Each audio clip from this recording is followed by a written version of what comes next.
got yelled at last time. We were like, I don't think that guy's wearing a gun. I am. Okay, I have my gun with me. You need me to hold it for you? Sure. I trust you, Drew. Don Knotts of TV reporters. Goodness gracious. Is this the safety? Oh, yeah, you're good to go. Thank you. All right, you all let me know when you're set.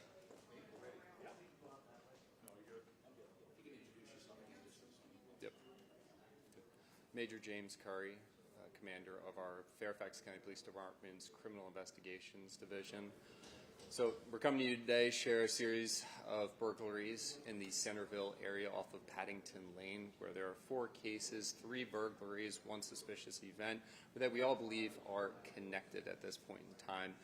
First incident that our detectives responded to was on the 7th, where an individual entered our victim's home, awoken our victim, who saw the man peering through one of the doors and had noticed that he was naked. Fortunately, she was able to startle him off, scare him away. Officers quickly, with K-9 helicopter, everybody responded, scoured the area, and he was not able to be found at that point in time. It was about 4:30 in the morning on March 7th. On March 8th, the following morning, around 3:30 in the morning, in the same area, there was another report of a burglary with an individual who was also naked at this point in time. He was inside the house. It was on the 2nd level of the home. He entered. The victim saw him. He asked her or told her to be quiet. Unfortunately, she screamed loud enough that startled him and scared him away. Through our investigation, we're continuing to look at previous cases and following up with the neighbors nearby. At that point in time, we did identify that there was another instance where the individual or someone used a trash bin in the back of someone's yard to attempt to climb onto the 2nd balcony and enter the home. And the 3rd case where another individual also broke to the home, and we all believe that these are connected. We've scoured the area. We're asking the community to help us. We've spoken to many community members in that area attempting to locate surveillance footage. So we ask anyone at this point in time, review your surveillance footage.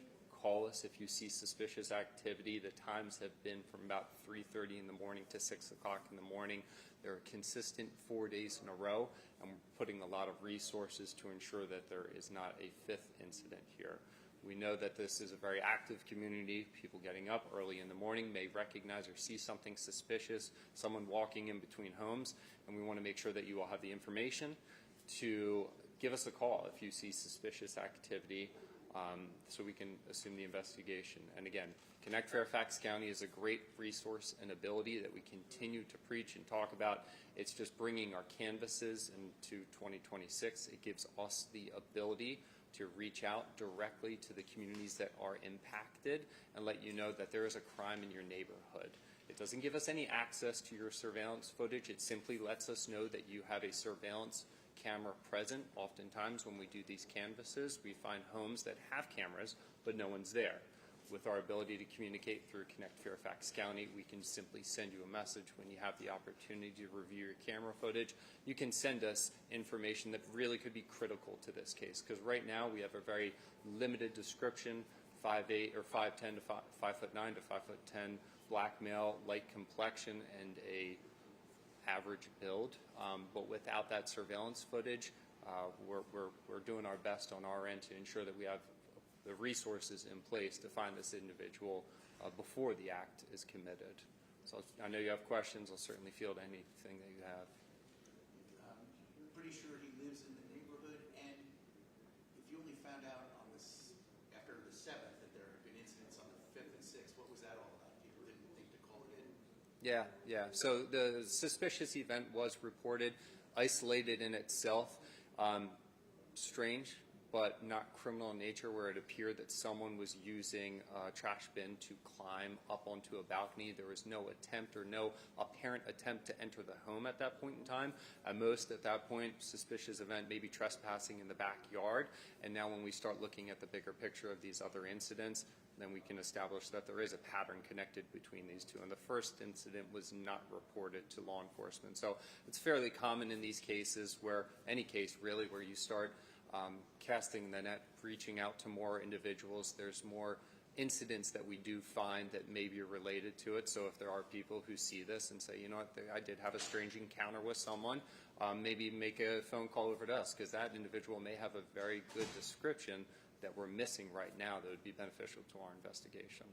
So it may be more than you even know. Of course. And that's why we always keep the door of opportunity open. That's one of the reasons that we share this information. Likely he lives in that area, do you think? 'Cause It's certainly, when we look at it, it's about half a mile area. So it's reasonable. But again, we can't pigeonhole ourselves into think that this is an individual specifically living in that community. So it's all open. We won't close that door until we can definitively say he does or does not live in that area. But because of those crimes in that close proximity, that's why we've had so many cops in that community speaking with the neighbors. Because although they may have not seen someone in that early morning hours, they may see suspicious activity outside that maybe matches similar behavior to what we're seeing and investigating right now. Major, have you ever seen anything like this? This is a series that is very concentrated to a certain community right now. It's what our detectives do. They look for patterns, they look for trends, and they're relentless in finding out who's responsible. So I have no doubt that they'll be able to do exactly what they've done many times before, get a good resolution, and hold this person accountable for their actions. Well, it sounds like in one of these cases, the victim did have a face-to-face encounter with the suspect. Did that victim give detectives any sort of insight as to that suspect's demeanor, or maybe if there's a mental health issue here at the same time? I mean, what can you tell us about that? Still early to say. I think intent is one of the questions that always gets asked, and there's one person who knows his intent. Unfortunately, the intent beyond breaking into a home and undressing oneself has ended there, and we're not interested in seeing what additional intent this individual might have inside those homes, and that's why we're sharing this information. That's why we're putting a lot of our resources in place to get this guy and make sure it doesn't happen again. And it sounds like that was a pretty quick encounter. Did you get an idea of how long was that? Seconds? Yeah, minutes? brief. Okay. Brief. The headline can read comically, but if you're a family member inside your home and you see that, especially if you're a younger person, female, that can be notably traumatizing.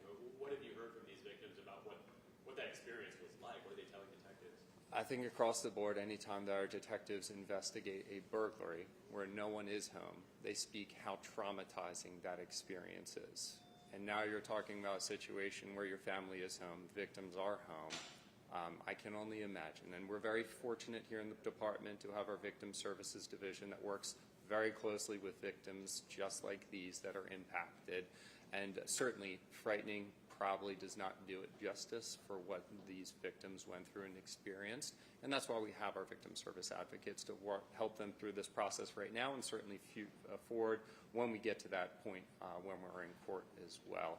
One of the observations our detectives have identified that in these cases, doors have been unlocked or unsecure, which has given him the ability to enter some of these homes. So in that community, and this goes for any community, 9 p.m. routine is something Public Affairs has constantly preached about, but securing your home, whether it's windows, whether it's doors, and doors is what we've seen in these cases, but just making sure that you lock up, take the appropriate measures. If you do have surveillance footage, make sure that those cameras are charged with new batteries. I always recommend, if you're going to get surveillance footage, make sure that you have subscriptions as well and the ability to review and access. The cameras can't be of much benefit if you can't access that footage. Jim, did you say, is this guy running around the neighborhood naked and then trying to get into homes, or is he clothed and then when he gets to the home, he's disrobed? With surveillance footage, we would have a better idea exactly what he was doing. But without that witness, without that surveillance footage, it's very difficult to say right now. We believe that he is clothed prior to going into the homes, but that's for one specific instance. So the other instances, it's still undetermined. And how many cases is he confirmed to have been made? It sounds like at least 2. So 3 burglaries and the one suspicious event that we believe he was trying, or if someone was trying to climb up to a second balcony. So all 4 of them? Yeah. Okay. Yeah. And there was 4 days in a row, similar time frame, 3:30 about 6 in the morning. And Jim, in the 3 burglaries, was anything taken, or was the No. dude scared off before? Nothing taken, and he was scared off. And took his clothes with him. You don't have any of his clothing left. Correct. That's correct. Yeah, no evidence recovered from the scene so far. Any extra patrols in this neighborhood after this? So when we talk about resources and we talk about what we have here at FCPD, you name it, we've got it. And that's what we put towards cases like this. Jim, notice something on the release that you folks sent out, that the addresses, two of the addresses were identical, just different streets in terms of their numbers. Third one was close to those numbers. Any thoughts on So that? this is what we look at, the commonalities of what we can identify with any victims to determine if there is a pattern or if there is a target. There's nothing to say that there is a specific target other than the geographic location, that it's all close by. So what we will be following up with is any additional surveillance footage that we can provide. Hopefully this will help reach our community members who can identify suspicious behavior, identify any surveillance footage, and we'll share any updates that we get as this investigation continues. Thank you. Thank you. Thanks.